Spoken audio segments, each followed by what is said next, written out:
What's going on, guys? This is Remy speaking with Level 1, and I'm here to bring you a controller unlike other controllers that's been out there.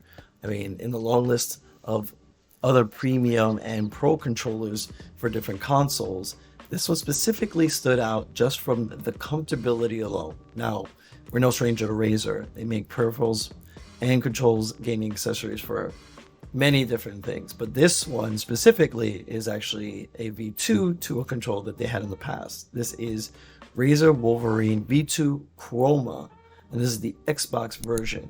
Now, this has a couple of notable things, so we'll get right into it. First off, what you get with the packaging is a USB-C to USB plug, so it lets you plug in USB-C into the controller and able to plug in USB into your Xbox or PC, so you're able to use both. It also has two extra thumbsticks, which allowed you to interchange them. One is actually taller, which you've seen on probably other pro controllers like the Xbox OEM Elite controller.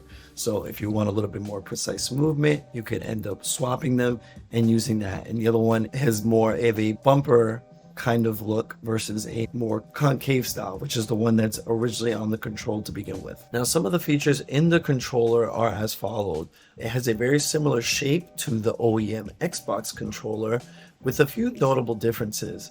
The actual control itself is round, but is a little bit more of a square-ish take on it. So a little hard to describe, but it does look like an OEM Xbox Elite or even regular series controller, but the profiles have more of a bigger grip profile so that it lets you kind of hold and hug the controller in a very specific and better way. It actually feels way more comfortable this way, in my opinion. It has trigger stops, which we've seen in other pro and elite controllers, which give you the flexibility to be able to lock your triggers at different heights. And then also it has back buttons like other pro controls as well, giving you 4 extra buttons to be able to map for an extra edge over your competition while you're playing. The clickiness of the controller is absolutely insane, especially the D-pad. I don't think I've ever felt a control that clicks as much as this does. It gives you a very satisfying feel, which you kind of get from mechanical keyboards. So it's along the lines of that same sensation as you're clicking. It's not something that you obviously want to use if there are people that you sleep with or a baby or a child where someone's sleeping and you're constantly hearing that controller clicking, but it is something that feels tactile and like you're actually doing things in games as you're playing. And of course, there is Chroma in the name of the controller, so the RGB light that is stripped around the controller gives it an awesome Tron look. Never seen a control quite like this or as strong or vibrant as this one is on its default setting, changing different colors. So it kind of does it every like couple of seconds where you see it change from one color to another. So it's actually very cool, and it's a subtle look that when the lights are off, you really see it prominent and it's nice, but when the lights are on, you actually really see it very well as well. So it actually just looks good at any type of setting. What's interesting is that if the control and all its features physically wasn't enough, the actual controller works with an app that they've created. So this will actually let you do a lot of the remapping of different buttons, like the two-touch bumpers that are next to your trigger and your traditional bumper buttons, and then even the back buttons as well. So you're able to do different things with that, and then even able to change the dead zone sensitivity between the thumbsticks. So we played around with that just to kind of give it a little bit of a feel with different games. We like a little bit more of the default setting, but it does get interesting to see what different games can react with different profiles. Now here's a few things to look out for that we were kind of even either confused with or just wasn't our cup of tea with the control itself. Now, unlike the traditional Pro or Elite controls that you've seen, the back buttons are in a completely different layout. They are no longer on the sides where the back of the controls lie, where your fingertips would be, so that they're easily placed for you to press for easy access. They are actually in the middle of the back of the controller, which gives an entirely different type of profile or even way that you would use it. We weren't necessarily fond of how to use it in this manner. It is something that you just kind of get used to. I feel like it probably is best for people that have never used back buttons before, or someone that probably has just really long fingers, since you have to actually adjust how you hold the controller otherwise to be able to use these back buttons. What I didn't mind was the fact that I'm not a huge person with using the back buttons anyway. So the fact that they are in a place where they're not easily affecting me is good.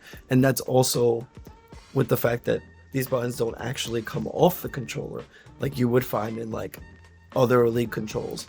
But depending like scuff controls and stuff, they'll stay on as well. So this is no different, but I'm glad that it's actually not in the way. It's just a matter of adjusting your hands if you want to take advantage of it in general. Another thing is the trigger stops actually only have 2 profiles. That is something that can be frequent on some controls, but like the Xbox Elite control that has 3 lock options, the 2 lock options is very interesting. It would normally be fine in everyday use, but we found that the lock option that it has sometimes doesn't really trigger on some games that are aside racing games that obviously, you can press the button down slightly for a reaction. It actually sometimes didn't feel like it worked with games that you just needed to press the button entirely for it to actually do an action. So for those kinds of games, we actually just had to take off the lock on that, so it wasn't giving us a hair trigger response versus like a full button press. So that was also interesting to see. Lastly, we know the control's intended use and the fact that it was made to be wired. With a control that kind of, is at the price that it is, we do wish it was a wireless option. That could probably be even slightly more, but giving us both options, wired and wireless, even if I wanted to use it just wired to give me the best response, the option to have it wireless for a more casual setting would definitely have been appreciated. So that's just something that it was a personal preference that we wish was on the controller, but some controls are aligned with this. So it is what it is. Overall, I'm really liking my experience with the Razer Wolverine V2 Chroma Pro controller for Xbox. It's probably one of my favorite controls that I've been using as of recent.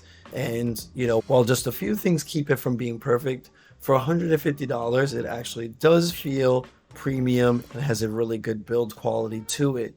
Actually, what I feel is it's much better than the Xbox Elite controller, which only lasts you a couple of months. This one actually feels like it will last you much longer with regular use. Not only that, but the RGB lights alone have me wanting to use it all the time anyway, and that is something that I can either just kind of have it on as a display or just to kind of show off to people, because it is something really cool to look at.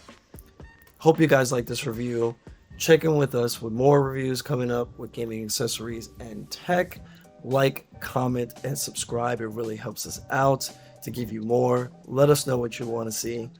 This is Remy with Level 1, and I'll catch you later.